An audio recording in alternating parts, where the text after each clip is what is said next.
Thank you, Bishop. Appreciate it. And I will start by saying Pastor Becca told me as I was leaving two things. She said, number one, send greetings to the Northeast Pennsylvania Synod. So greetings from Pastor Bishop-elect Becca Middicky-Conlin. And she also said, I've talked to several people I know there, and they're all going to give you a hard time.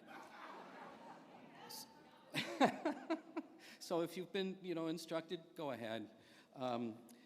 She has indeed been a gift to our synod these last 2 years, so thank you very much for sending her our way, and I think she's going to do an amazing job in leading our synod. I also want to bring you greetings from the Arkansas-Oklahoma Synod. This morning when Deacon Travis was doing his report, I thought for a minute he was talking about our synod. Okay, one should always turn off your phone so it doesn't ring in your hearing aids in the middle of a presentation. Okay,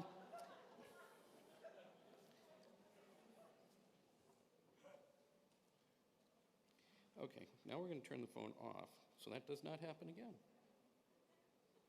Go away. Anyway. So, where was I? Oh, bring you greetings from Deacon Travis was this morning, he was talking about giving us a variety of different numbers, and I'll talk a little bit more about that in a second. But he kind of made a numerical mistake, and for a moment I thought he was talking about our synod, because the Arkansas-Oklahoma Synod is the fourth smallest synod in the ELCA.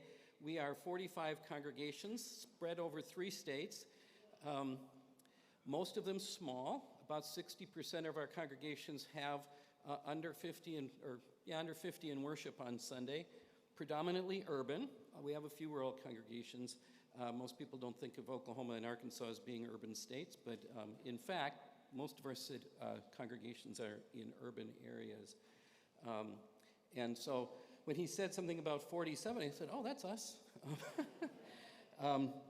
Little different kind of experience than being here with so many of you. I'm so grateful for the invitation to come and talk to you about embracing God's future without forgetting the past. So, oh, there it is. I'm going to make sure I'm working this correctly. Perfect.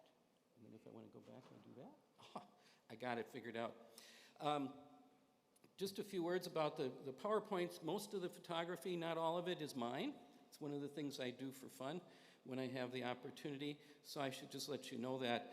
And this first slide, the cover slide that we'll be using for all of the presentations, is a picture I took in Biloxi, Mississippi after Hurricane Katrina, of a congregation not too far from the shoreline who literally had the walls blown out of it. And I think these days in our churches, this is kind of how we feel. We feel like with all of the change, with all of the loss, with all of the challenges we have faced, many of whom we've heard about just this morning and I assume last night, we feel like this. We feel like the walls have been blown out of us, not only physically, but emotionally, spiritually, as we have dealt with all of this loss. And that's really what we want to dig into. I'm not going to tell you this is what you do to fix all that. I'm going to let other people do that. We'll touch a little bit on that tomorrow in my third presentation. But mostly I want to talk about how do we work through the feelings, the emotions, the spiritual impact of the kind of realities that we faced as we go through this time of change and transition in the life of the church. Not only here, but really all across the ELCA, but well beyond that in other denominations, other church families, and even other religious traditions.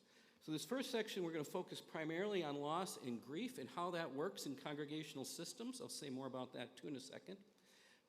In the second one, we're going to be talking about yearning and nostalgia and how they're different. And then in the third section, we're going to be talking a little bit about how do we begin to adapt as we move forward into this new time of the church. So let's move forward. I got to point it to the back. Whoop. There we are. Just a little bit about me. As you heard, I'm the bishop of the Arkansas-Oklahoma Synod. Before that, I was 20 years a campus pastor, serving, thank you, yay, let's hear it for campus ministry. Serving 3 different universities in 3 different states. And one of the things I did during that time was I was also adjunct instructor at 2 of those institutions, teaching in the area of thanatology, in the area of death and dying, grief and growth. I am not a grief therapist or a grief counselor. They are very important, well-trained people who can help us work on grief, and I've frequently referred students and others to people who are trained in therapy and counseling who could work on that. I am, number one, a pastor. I have been a pastor for 36 years. I will probably be a pastor till I take my last breath, and I approach these things pastorally. I've done a lot of pastoral care, walking with people through times of grief and loss. In that mode, in helping them think about what this means in terms of their spiritual life, in terms of their relationship with God and with others. But I'm not a therapist. Second, I am primarily, in terms of these topics of grief, a death educator. I started this journey when I was a freshman in college, when I interrupted a dorm mate, somebody lived in our floor who was about to take their own life, and started asking profound questions about death and dying and grief. And my training is primarily in sociology and the sociology of death. This is an interdisciplinary field, and so I bring that kind of an interdisciplinary approach to what I do. A little bit about why I wrote the book. By the way, this is the only shameless ad in the whole thing. Embracing God's Future Without Forgetting the Past is available now, both at Fortress Press and also on Amazon. End of commercial. Why did I write this book? Because I had a lot of experience, even before I became bishop, of working with individuals who were in grief and working with grief. One of the things I started noticing as I started working with congregations as a bishop, and I was slow in coming, which kind of was like, duh, is that congregations were exhibiting similar symptomatology to individuals who were stuck in their grief. Congregations were behaving like people I knew who were stuck. And I started lining that up and going, I wonder if some of the problems we're having in these congregations isn't tied to unresolved grief. And so I started looking for resources on how grief works in systems, particularly congregational systems. There's been a fair amount written about how grief works in family systems, although not as much as you might think. But there's been almost nothing written on how grief works in other kinds of systems. There's a lot been written about how grief is handled in school systems, primarily how do you set up times for people to come together and talk and bring in counselors for your students and that kind of thing. But that wasn't really what I was trying to figure out. So this book kind of emerged out of that kind of curiosity to try to figure out how is it that grief works in congregational systems. And so that's really where this is coming from. Now, my intent in writing this book was to talk about how we can work through our grief so that we can embrace life again, so we can take up life again.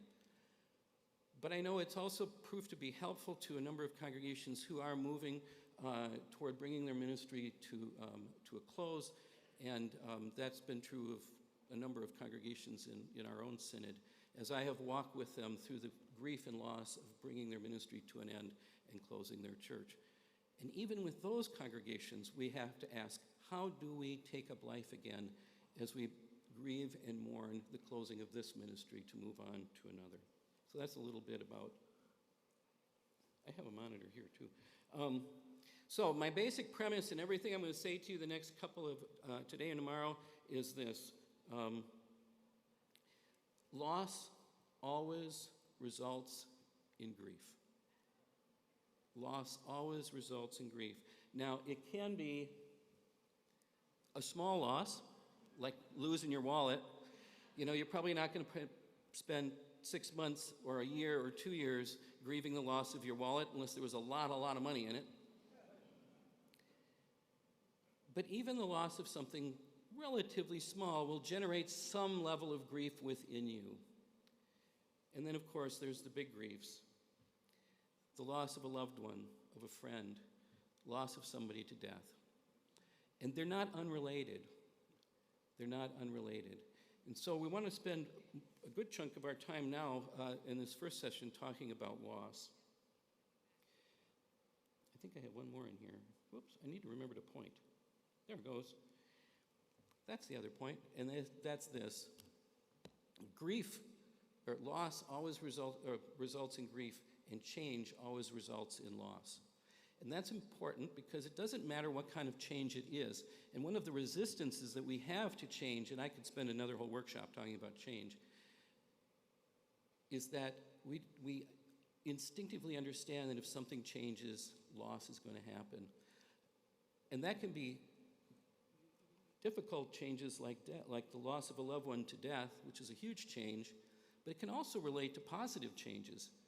And that is, for example, you graduate from high school. Graduating from high school is a good thing, but it's a change. As you go on to military service or to a job or to college, it means leaving friends behind. It means leaving familiar patterns behind. It means some level of loss.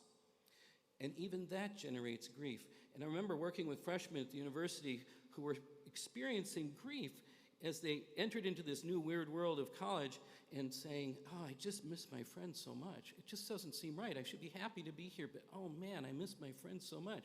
They were grieving, even though graduation is a good thing. Congregations can experience this too. For example, a congregation that grows rapidly, I'm just thinking about my own 45 congregations. There's only one that's experiencing that right now. But a congregation that grows rapidly can also experience some sense of grief and loss at the fact that we're not the small, intimate, friendly little congregation that knows everybody anymore, which can cause what happens is the congregation will grow to a certain point, and then it feels different, and then they'll shrink again, and then they'll grow. My first campus ministry was like that. We'd go from 8 to 15 to 20, and then back to 8 to 15 to 20, and back to 8. And I was really puzzled by that. It's like, why can't we break through that barrier?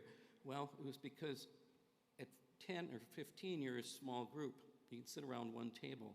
When you were 20, you lose that. And the students would say, this doesn't feel right anymore. I just wouldn't come back. So change always results in loss. Loss always results in grief. This is a quote from, I'm going to back up. Oh, I'm not going to be able to back up here. From a study that was done in 2015, so pre-pandemic, by David Rosen, just up the road at Hartford College in Connecticut, and on thriving and surviving congregations. And he quotes Ann Swidler, who's a sociologist, and says this: few would disagree that we live in a period of profound social and cultural change. Anybody here disagree with that? Okay, just checking. Cultural sociologist Ann Swidler refers to such times as unsettled. Anybody feeling unsettled these days? Hands. Anybody feeling unsettled these days? Yeah, I am. By this she means that traditional ways of doing things typically no longer work, and new strategies for action must be developed without any assurance they will work. That was 2015, and I don't know exactly when Ann Swidler wrote that, but it had to be a little bit before that. I think that has only become more true as we come out of the pandemic and as we deal with just the realities of change that the pandemic wrought among us, particularly in the church. Oh, point. There we go. So we want to talk about loss. Loss can be very instructive. We can, in fact, learn from loss. And as we understand how loss works in our lives, loss can actually become a motivator. So let's talk a little bit about what we can learn from loss. First, we need to realize that loss is a universal human experience. There are some scholars who say our very first experience of loss and grief is the day we are born. Somebody says, yeah, that makes sense. When we lose the safety and security of our mother's womb and get propelled into this world with all of its craziness and sounds and lights and whatnot. I've even heard somebody suggest, I don't know if this is true or not, I don't have any scientific evidence, the reason the baby cries right after it's born is because they've had their first experience of loss. And so loss is just a part of human life. Little losses, big losses, all sorts of different kinds of losses. It's a human experience. And as we'll find out as we go through this, the way that we human beings respond to loss, experience grief, and then nostalgia in others is fairly universal. It's cross-cultural. The way we express it is culturally determined, but the fact that we experience it is something we do share in common as human beings across cultural boundaries. Loss is always experienced as a deprivation. It's pretty much the definition, right? To lose something is to be deprived of something. And none of us like to be deprived, which is why we tend to resist loss, to fight against it, to try to prevent it, to try to recreate whatever it is we've lost, because we feel like we've been deprived. And that's important, particularly as we think about how we deal with loss and the experience of loss in our congregations.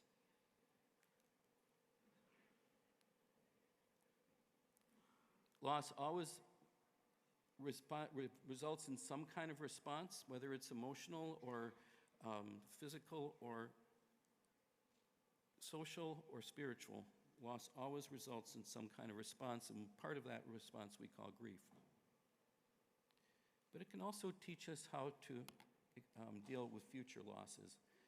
I remember I was riding my bike to the pool in town where I grew up, and somewhere along the way I lost my wallet. But it wasn't the wallet that was the big deal, is I lost my pool pass. And my mother saw that as a teachable moment. I don't think she would have called it that at the time, but she said, "You're going to need your allowance to go back to the pool and buy yourself a new pool pass." Well, I learned something about loss in that experience. I learned, number one, to take better care of my stuff. I also learned that sometimes loss has a cost. That was a small loss. It was not a big loss, but at 8 or 10 or whatever age I was at the time, I began to learn something about loss and how to respond to it and what it means. And so we have these little smaller losses that prepare us for dealing with bigger losses. And even the bigger losses can teach us sometimes something about ourselves and about the world in which we live.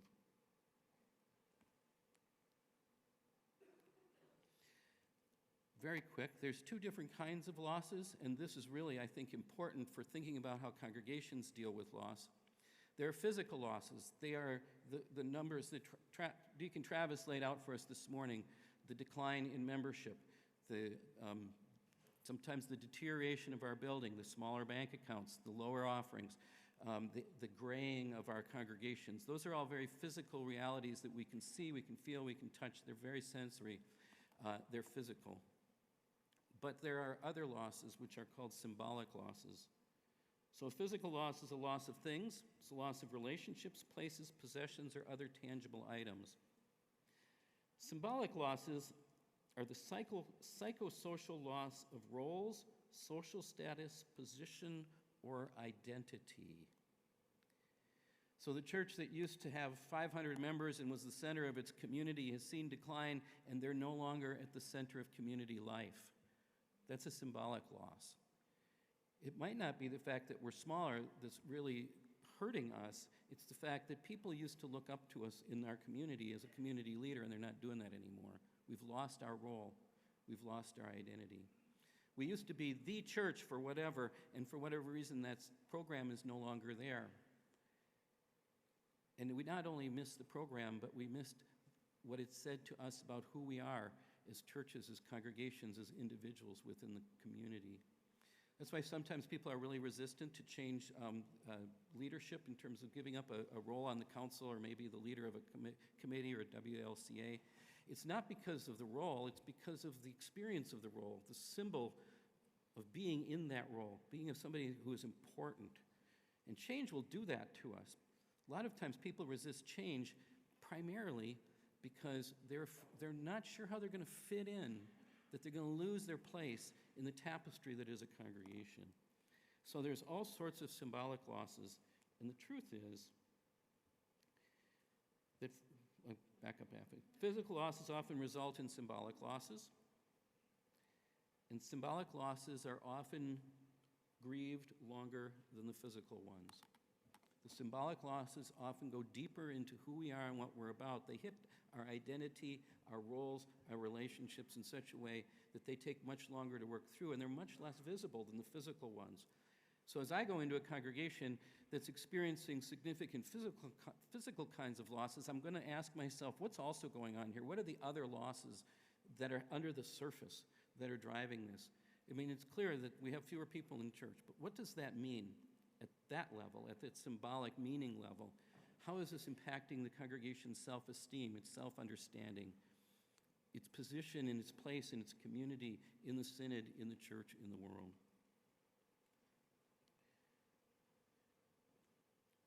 Symbolic losses often have further reaching ramifications than the physical ones, which makes them harder and more intractable and sometimes a lot more difficult to deal with.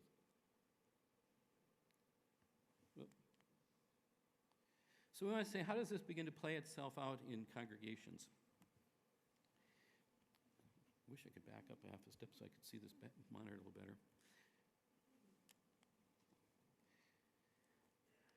Now, I'm not a family systems expert. There are probably people in this room who know much more about family systems than I do and systemic thinking, but I found this very, very helpful as I think about congregations. Peter Steinke and his writing is really one of my key teachers. I draw a lot from Steinke and his work on churches as family systems. Oh, look, you guys are amazing.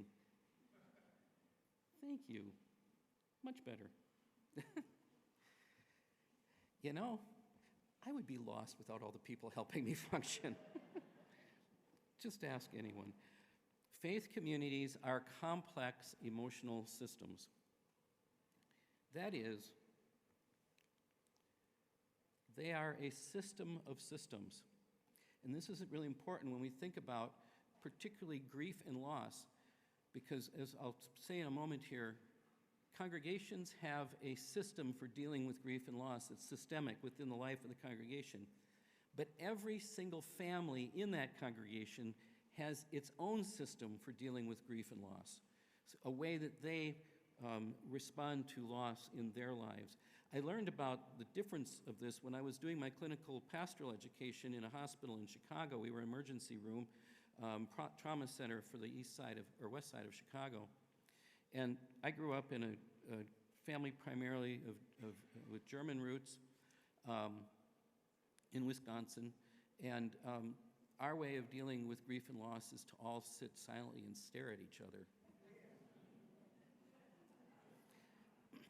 We're internal processors. I'm sure there are nobody from here knowing what I know of Pennsylvania have any roots in Germany. But, right? That's the way I was taught, and maybe it was my German roots, I don't know, but anyway, we process stuff internally. Well, the west side of Chicago has a lot of Southern European folk. They do it a little differently. I remember the first time we had a family that had an Italian background come into our emergency room. One of their loved ones had died, and I got called to do the pastoral care, and they wept, and they wailed, and they cried, and it was just this like explosion of emotional expression, and I wanted to run and hide.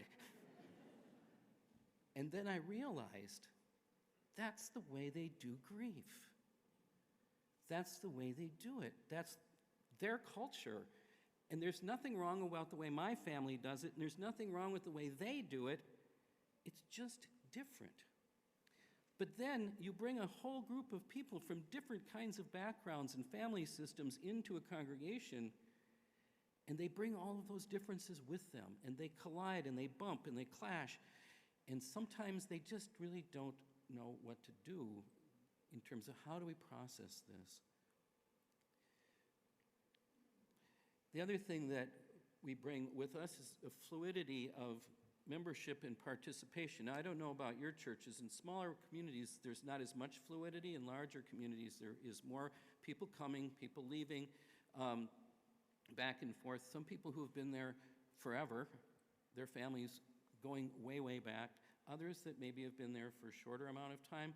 In Oklahoma, that means people who've been there 5 or 10 years new, and the ones who've been there forever have been there 50 years, because that's all the older the churches are. I know that's not true here. Somebody new here might have been in the church 50 or 60 years, right? But because there's fluidity in the membership, people have different relationships with that congregation. So some people will think, it's not a big deal. So, for example, you decide you want to repurpose a Sunday school classroom that's not being used for anymore. It's just kind of a junk room. And some of the newcomers are saying, you know, that would be a great place for the food pantry. And the people who've been there forever are saying, we can't do that. It's a Sunday school room. And boom, you get this collision. Why? Because the people who've been there for a long time have all sorts of memories attached to that space. They remember when their kids were in Sunday school there. They remember when their kids were in confirmation there. They remember all the council meetings and other kinds of things they've had in that space. To the newcomer, it's just a junk room. And they're going to have two completely different ways of dealing with and thinking about that. Also, of course, some people in your congregation are going to be there every Sunday. And some people are going to be there, you know, Christmas and Easter maybe. And so their level of participation is going to cause them to experience the grief and loss in a much different kind of way. Oh, moving on. Faith communities then themselves together have a culture of loss. They're marked by how cohesive, they're identified by how cohesive the congregation is, how close to one another they are, how well they communicate with one another. What are the various structures, roles, and relationships in that community, and how do they work out? And what is their help-seeking behavior?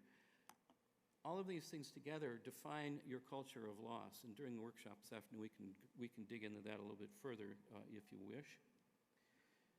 How does the congregation handle, and what's their experience of conflict been? And the other thing that impacts, come on, one more try. What's the history of loss in the congregation? So what is the story of your experience of loss in that congregation? Because like I say, each successive loss is instructive. Finally, what's the local culture of loss? I want to talk about this a little bit. All of our ministries are contextual. They are in a place. And the loss experience of that place is really important and will impact the way a congregation itself experiences and expresses and reacts to and responds to loss. And so if you're in a place where there's been significant loss in the community, for example, I grew up in a paper mill town in Wisconsin. Our mill is the only one that's still there. All the other mills along the river, north and south of us, are gone. And those communities have experienced profound loss because of loss of that major industry. So if it's the steel mill or some other, a mine or something else that has disappeared, that corporate loss in the larger community is obviously going to impact the way your own congregation deals with loss and grieves that loss. And it can be kind of other things. If there's been a disaster, a natural disaster of some sort, a tornado or a flood or something in the community's history, that will shape and mold how your own congregation looks at, thinks about, and responds to loss. I already said some of this. I always get ahead of my PowerPoint. The local demographics, is the community growing or shrinking? In a lot of our communities, particularly our rural communities, the communities themselves are shrinking. That's loss. That's a huge loss. Our kids go off to school. Where'd you say they all went to Pitt? No. Everybody shout for your school. In Oklahoma, we have the University of Oklahoma and Oklahoma State, and we're at each other all the time, so I get that. But have the kids all gone off to school, moved into the big cities, disappeared, and are not in your little community anymore? That's a significant community loss that will impact the life of your congregation and how you respond to it.